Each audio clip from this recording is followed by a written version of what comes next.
પશુપાલક મિત્રો, આજે આપણે પહોંચ્યા છીએ એગ્રી એશિયા ગાંધીનગર, જ્યાં પશુ સ્પર્ધા પણ યોજાઈ રહી છે.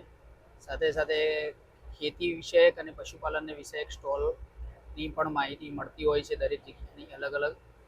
તો આવો આજે આપણે પશુ સ્પર્ધા જે થઈ રહી છે એના વિશેની થોડી ડિટેલમાં ચર્ચા કરીએ.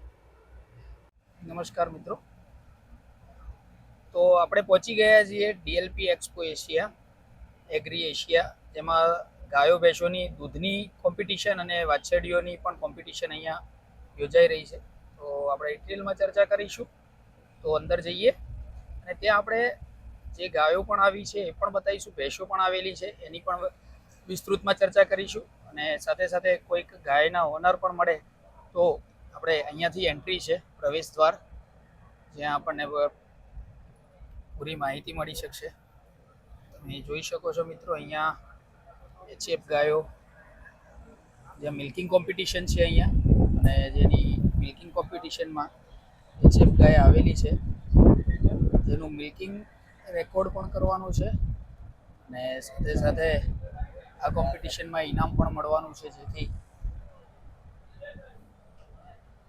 પશુપાલક મિત્રોને હજુ ઉત્સાહથી કામ કરવાની મજા આવે.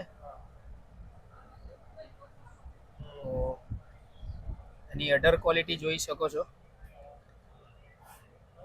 આ ગાયના ઓનર પણ છે અહીંયા, તો આપણે વાત કરવાનો પ્રયત્ન કરીશું.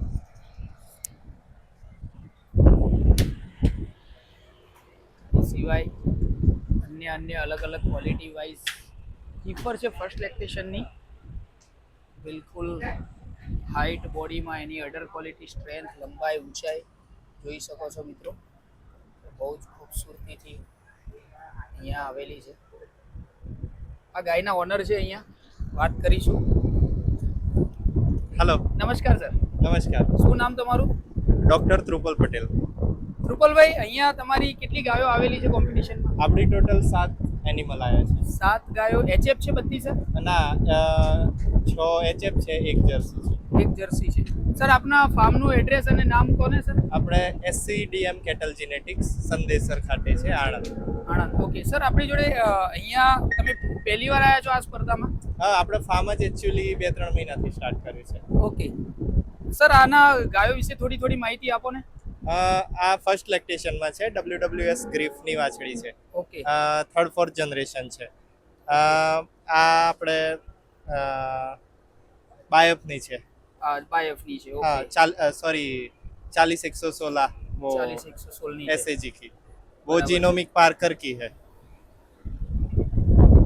પાર્કરની છે આ? हाँ, genomic Parker, ST genetics USA. Okay. ABS લેવીની છે. હા, અને આ છે CRI ગેલેક્સી. CRI ગેલેક્સીની છે. હા. તો સર, આમાં મિલ્ક પ્રોડક્શન કેપેસિટી કેટલી છે અત્યારે? કેટલું કરે છે? આમને હા 46 છે, 45 છે, આ બધી 40. પેલીને શું કે થોડું ટાઈમ વધારે થઈ ગયો છે એટલે 35 ની આસપાસ છે. પેલી ફર્સ્ટ લેક્ટેશનમાં 35 કરે છે. ઓકે. તો મિત્રો, આપણે મળ્યા ધ્રુપલભાઈ, જે ફાર્મના ઓનર છે, અને અહીંયા એમની એચએફ ગાય અને જર્સી ગાયને લઈને કોમ્પિટિશનમાં આવેલા છે. હવે આગળ વધીએ અને બીજા સાથી મિત્રો, જે ગાયને આ હીફર છે, હીફરની ક્વોલિટી બહુ સુપર જોવા મળી રહી છે. તો મિત્રો,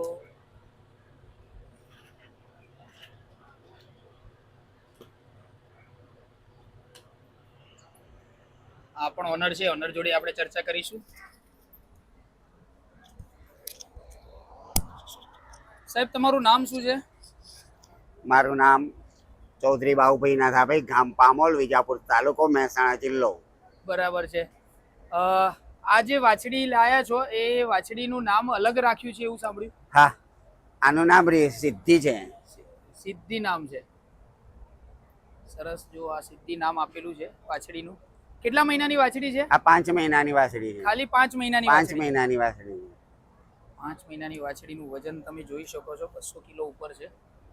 તો આ છે બાબુભાઈ, જે પામોલ ગામના છે. સાથે સાથે આ ગાયની પણ માહિતી આપશે. આ ગાય વિશે થોડી માહિતી આપો. હાજી, આ ગાય વિશે થોડી માહિતી આપો. આ ગાયનું નામ રિદ્ધિ છે. આ પેલી રિદ્ધિ રિદ્ધિ ને સિદ્ધિ. રિદ્ધિ અને સિદ્ધિ. રિદ્ધિ આ રિદ્ધિ આ સિદ્ધિ. ઓકે, આ ગાયની વિયાએ આજે 5 દિવસ થયા છે. 5 જ દિવસ થયા છે ગાય વિયાએ.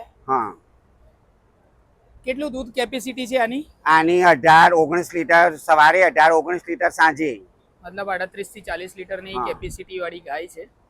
તમે ગાયની અડર ક્વોલિટી જોઈ શકો છો. હજુ તો વિયાણને 5 જ દિવસ થયા છે.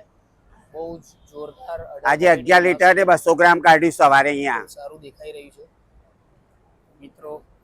આ આજે અહીંયા આવ્યા પછી થોડા સ્ટ્રેસમાં દૂધ ઓછું નીકળ્યું છે. 11,200 કાઢ્યું છે. તો આ હતા બાબુભાઈ, પામોલ ગામના વતની, અને જેમની ગાય વિશેની આપણે માહિતી લીધી. હજુ બીજા એક સાથી મિત્ર છે જેમની ગાય વિશેની આપણે માહિતી લઈશું.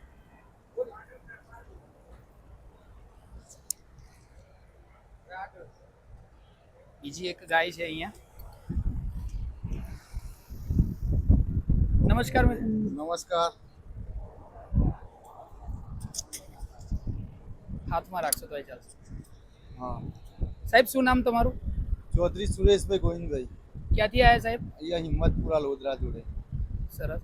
અને સર કેટલા ટાઈમથી પશુપાલન કરો છો? છેલ્લા 10 વર્ષથી. 10 વર્ષથી કરો છો. આ ગાય તમે કોમ્પિટિશનમાં, સ્પર્ધામાં મિલ્કિંગ કોમ્પિટિશન માટે લઈને આવ્યા છો સાહેબ? હા, તો આ ગાયની શું મિલ્ક કેપેસિટી છે આની 15 લીટરની છે. ટંકે? ટંકે 15. મતલબ 30 લીટર પર 30 દિવસ પર ડે કાઢી પર શકે ડે છે. 30 લીટર. ઓકે. અને સર આપણું તાલુકો ને જિલ્લો? તાલુકો માણસા, જિલ્લો ગાંધીનગર. માણસા જે ગાંધીનગર જિલ્લાના જ છો, નજીકમાંથી જ આવ્યા છો. નજીકમાં. સરસ. આ એ બીજા વેતરની છે. હો, વાત. ત્રીજા વેતરની છે. બીજા વેતરની છે. વેતરની. એની ક્વોલિટી પણ જોઈ શકો છો. સારી એવી બ્રીડ લઈને આવેલા છે. અને વિવાહ હજી 20 દિવસ થયા. ગાયને વિયાએ હજુ ખાલી 20 દિવસ થયા છે. પીક ઉપર હજુ અને ઓછી હોઈ શકે છે અને ના પણ હોઈ શકે. સવારે કેટલું દૂધ કાઢ્યું સાહેબ? સવારે આને 12 લીટર 400. 12,400 કાઢ્યું છે. હા, 12,400 સવારે કોમ્પિટિશનમાં આવ્યા પછી પણ કાઢ્યું છે. સ્ટ્રેસમાં પણ બહુ સારો રેકોર્ડ કહી શકાય. તો હજુ પણ આપણે ભેંસોના ડિપાર્ટમેન્ટમાં જઈએ. Thank you sir. ભેંસ પણ છે અહીંયા. છે મિલ્કિંગ કોમ્પિટિશન માટેનો મિલ્કિંગ એરિયા, જ્યાં મિલ્કિંગ પણ થશે અહીંયા, જેમાં કોંકરેજ ગાય, ગીર ગાય, સાથે સાથે જર્સી ગાય પણ આવેલી છે અહીંયા. અને ભેંસો, બન્ની, મુર્રા, મહેસાણી, અલગ અલગ કેટેગરી પ્રમાણે અલગ અલગ ભેંસો પણ આવેલી છે, જેના લેબલ પણ મૂકેલા છે. અને વધુ ચર્ચા જાફરાબાદી ભેંસ, એની કદ, કાઠી, વજન બહુ જ મોટું છે.